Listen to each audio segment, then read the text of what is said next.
আসসালামু আলাইকুম। আমার ফেসবুক বন্ধুরা, আশা করি ভালো আছেন। ভালো থাকাটাই কামনা করি।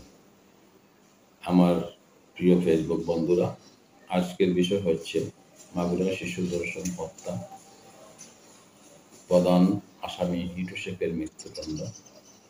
এই প্রসঙ্গে এবং শিশু নির্যাতন, ধর্ষণ, হত্যার বিষয় নিয়ে আজকের আপনাদের সামনে আসা।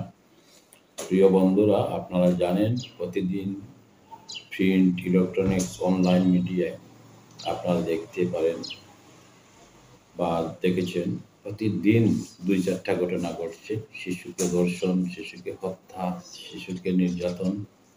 এই শিশুকে হত্যা, ধর্ষণ, নির্যাতন থেকে আমরা কিভাবে ফিরে আসতে পারি, এই বিষয় নিয়ে আপনাদের সামনে একটু শেয়ার করি।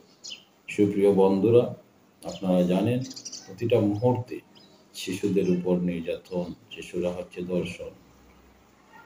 বাবা নিজের মেয়েকে মেরে ফেলেছে। আমি ২-৩ দিন আগে দেখলাম লাথি ঘুষি মারতে মানে স্পট ডেড করে ফেলেছে।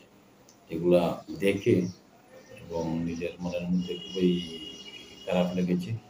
এরকম কুলাঙ্গার বাবাকে আইনের আওতায় এনে এরকম দণ্ড দেওয়া আমি উচিত মনে করি।